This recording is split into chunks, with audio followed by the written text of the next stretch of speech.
MT world facts के मुअज़्ज़ज़ दोस्तों, मैं हूँ मारिया ताहिर। हाथियों और इंसानों के दरमियान ज़मीन पर कब्ज़े की जंग की कहानी। जी हाँ दोस्तों, अपनी मलकियत का एहसास सिर्फ इंसान की ही जबलत नहीं है बल्कि हाथियों की सरशत में भी शामिल है। वो अपनी मलकियत के तहफ़्फ़ुज़ के लिए मरने मारने से भी गुरेज नहीं करते, जिसकी एक ताज़ा मिसाल भारतीय रियासत कर्नाटक में देखी जा सकती है। जी हाँ दोस्तों, गुज़श्ता कई बरसों से भारतीय रियासत कर्नाटक में हाथियों और इंसानों के दरमियान ज़मीन पर कब्ज़े की जंग जारी है, जिसमें 3 बरसों के दौरान 1000 से ज़्यादा लोग और 700 के लगभग हाथी मारे जा चुके हैं। दोनों में से कोई भी हार मानने के लिए तैयार नहीं है, हत्ता कि हुकूमत भी ये लड़ाई नहीं रुकवा सकी। जी हाँ दोस्तों, हिंदुस्तान में हाथियों और इंसानों की लड़ाई नई नहीं है। बरसगीर की पुरानी तारीख में हर बड़ी जंग हाथियों ने इंसानों के साथ मिलकर लड़ी है। इन जंगों में अमूमन वो राजा फतेहयाब होता था जिसकी फौज में हाथी ज़्यादा होते थे। गोया हाथी उस दौर के बुलेट प्रूफ टैंक थे, लेकिन जब मुग़ल आए तो हाथी अपनी ही फौजों को रौंदते हुए भाग गए, क्योंकि मुग़लों के पास तोपें थीं। और फिर उसके बाद हिंदुस्तान के राजे महाराजे हाथियों की बजाय तोपें रखने लगे और हाथियों ने जंगलों की राह ली। जी हाँ दोस्तों, 3 सदियों के बाद आज हाथी गोलों की गुन गर्ज से नहीं डरते। कर्नाटक के जंगलों की करीबी आबादियों के लोग कहते हैं कि हम हाथियों को डराने के लिए क्रैकर चलाते हैं, लेकिन उन पर असर नहीं होता। वो हमारी फसलों और आबादियों में घुस आते हैं और तबाही मचा देते हैं। कर्नाटक में न सिर्फ हिंदुस्तान भर में सबसे ज़्यादा हाथी हैं, बल्कि वो अपने हुजम, वज़न और साइज़ में भी दियो जैसे लगते हैं। जी हाँ दोस्तों, वाइल्ड लाइफ महकमे के सरबराह जे राम का कहना है कि कर्नाटक के अक्सर हाथियों का वज़न 5 टन यानी 11,000 पाउंड से ज़्यादा है। कर्नाटक में हाथियों की आबादी का अंदाज़ा 10,000 के लगभग है। उनके ठिकाने तो जंगलों में हैं, लेकिन इंसानों से इंतकाम लेने के लिए बस्तियों तक में घुसने से गुरेज नहीं करते, और अगर उन्हें कहीं अकेला इंसान मिल जाए तो उसे अपने पांव तले कुचलने के लिए चढ़ दौड़ते हैं।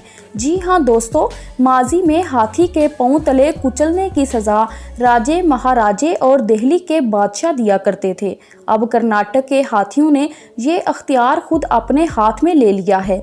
जी हाँ दोस्तों, खबर रसां अदारे AFP की रिपोर्ट में बताया गया है कि हाथियों का ताज़ा तरीन निशाना योगेश बना है। उसके भाई गिरीश ने बताया कि हाथी अचानक झाड़ियों के पीछे से नमूदार हुए, मेरे भाई को पांव तले कुचला और जंगल में गायब हो गए। योगेश ने अपने पीछे एक बेवा और 2 बच्चे छोड़े हैं। अब उनकी कफालत कौन करेगा, ये हाथियों का मसला नहीं है। जी हाँ दोस्तों, कर्नाटक के उस इलाके में काफ़ी के बागात कसरत से हैं और ज़्यादातर मुकामी आबादी उन बागात में काम करती है। फसलों को हाथियों से बचाने के लिए अक्सर मालिकों ने मजबूत बाड़ें लगा रखी हैं। कई मुकामात पर तो धाती बाड़ों में बिजली का करंट भी छोड़ा गया है। जब कोई हाथी करंट लगने से हलाक होता है तो उसका कबीला गजबनाक होकर धावा बोल देता है और बाड़ उखाड़ फेंकता है।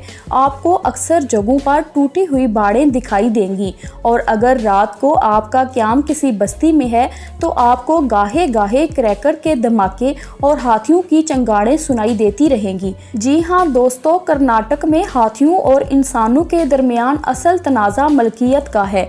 यहाँ के जंगलों में हाथी हज़ारों बरसों से रहते चले आ रहे हैं, लेकिन हिंदुस्तान में इंसानी आबादी बढ़ने से जगह तंग पड़ रही है और लोग जंगल काट कर बस्तियां बना रहे हैं और रोज़गार के वसाइल पैदा कर रहे हैं। हाथी ये बर्दाश्त करने के लिए तैयार नहीं है कि कोई उन्हें बेदखल करके उनके आबाई जंगलों पर कब्जा कर ले। वो इंसान को गासिब समझते हैं और जहां इक्का दुक्का आदमी नज़र आता है वो उस पर चढ़ दौड़ते हैं। दूसरी जानब जब लोगों को ये इतला मिलती है कि हाथियों ने किसी शख्स को मार डाला है तो उनके हाथ में जो आता है उठाकर गिरोह की शक्ल में बदला लेने जंगल की तरफ निकल खड़े होते हैं। इस अदले बदले में सरकारी अदादोशुमार के मुताबिक गुज़श्ता 3 बरसों में 1000 से ज़्यादा लोग और 700 के लगभग हाथी मारे जा चुके हैं। लेकिन अभी तक दोनों फरीकों के दरमियान जंग रुकी है और यही सीज़ फायर हुआ है। हाथी हलाक होता है तो महकमा तहफ़्फ़ुज़ जंगली हयात के अहलकार मुतहरक हो जाते हैं और जब कोई शख्स हाथियों के इंतकाम का निशाना बनता है तो इंतज़ामिया हरकत में आ जाती है। महकमा जंगलात के एक ओहदेदार भास्कर का कहना है कि उनके महकमे ने सरकश हाथियों के लिए एक जेल कायम कर दी है। सरकश हाथी को निशानदही पर पकड़ा जाता है और जेल में बंद कर दिया जाता है, जहां उसे नरम खोई की तरबियत दी जाती है। जेल में इस वक्त 28 हाथी कैद हैं जिनके पाँव मोटी जंजीरों से बंधे हुए हैं। ये तो मालूम नहीं हो सका कि हाथी सुधरे हैं या नहीं। अलबत्ता जेल की शोहरत दूर दूर तक फैल चुकी है और हाथियों का बंदी खाना देखने के लिए आने वाले सियाहों की तादाद रोज़ बरोज़ बढ़ती जा रही है। जी हाँ दोस्तों, जंगली हयात के तहफ़्फ़ुज़ के लिए काम करने वाली एक NGO के ओहदेदार विनोद कृष्णन कहते हैं कि ये मसले का हल नहीं है, क्योंकि कोई बाड़ और कोई दीवार हाथियों को रोक नहीं सकती। उन्होंने एक SMS ग्रुप कायम किया है जो हाथियों की आमदोरफ्त पर नज़र रखता है और लोगों को फौरी इतला देता है। गोया जासूसी का एक निज़ाम कायम कर दिया गया है।